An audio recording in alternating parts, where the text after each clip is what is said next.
শীত আসছে, এটাকে ইংরেজিতে আমরা কি বলি? Winter is coming. সবে সবে যারা স্পোকেন ইংলিশ শিখেছে তাদের জন্য সেন্টেন্সটা ঠিক আছে, কিন্তু আরেকটু অ্যাডভান্স করলে এটা আমরা বলবো winter is around the corner. Winter is around the corner. শীত আসছে, এবারে শীত এসে গেছে, এটাকে কিভাবে বলবো? Winter has come. আরেকটু ভালো করে বললে এটাকে আমরা বলবো ইংরেজিতে উইন্টার হ্যাজ সেট ইন। আরেকটু অ্যাডভান্সড ইংলিশে বলবো এটা উইন্টার হ্যাজ কিকড ইন। শীত এসে গেছে। আজকে একটু একটু ঠান্ডা পড়েছে। It's chilly cold today. It's chilly cold today. আজকে একটু একটু ঠান্ডা পড়েছে।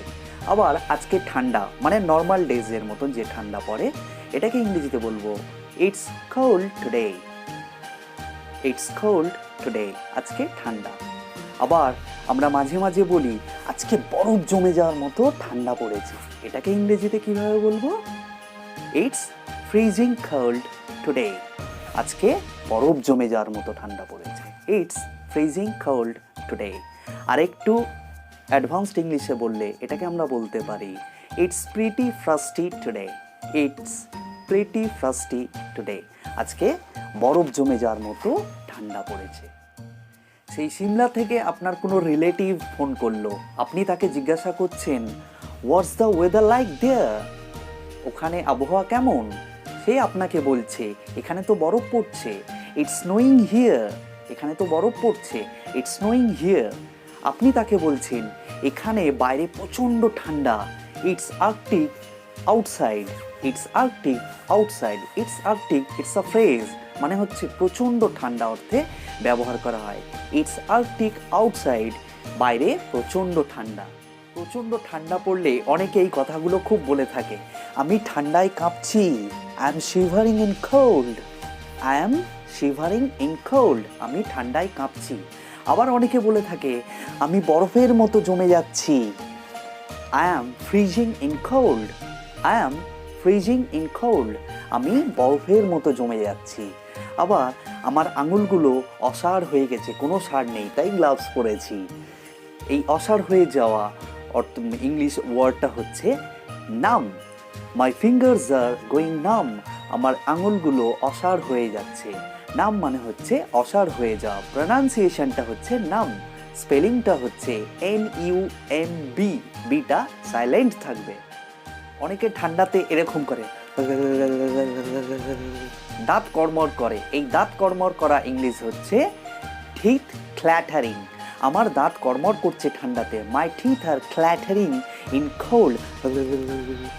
আমার ঠান্ডা লাগছে। আই অ্যাম কোল্ড বা I am feeling cold. I am feeling cold. আমার ঠান্ডা লাগছে।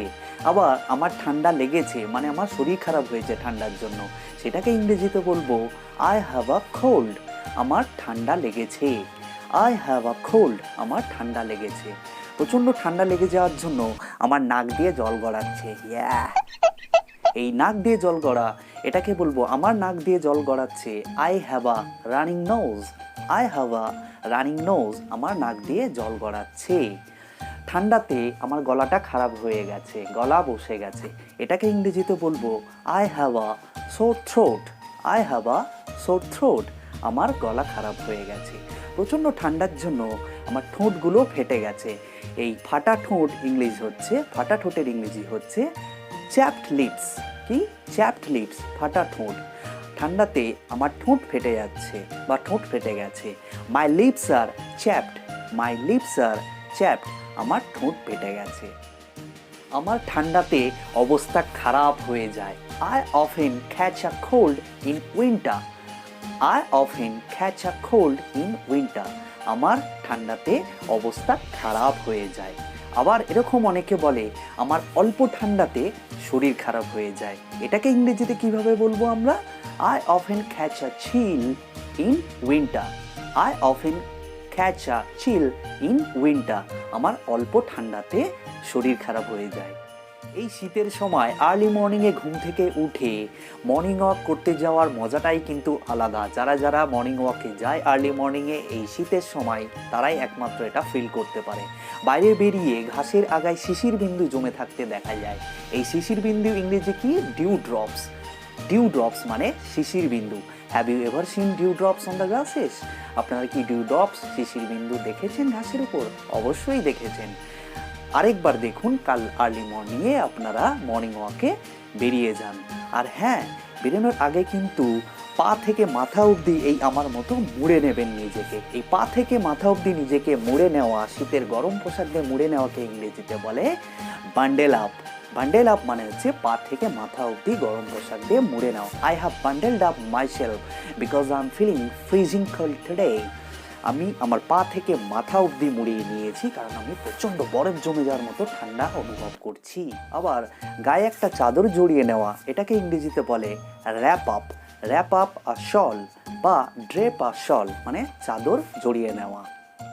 শীতকালে বাইরে প্রায় প্রতিদিনই চারিদিকে কুয়াশায় ঢেকে যায়। এই কুয়াশা ইংলিশ হচ্ছে ফগ।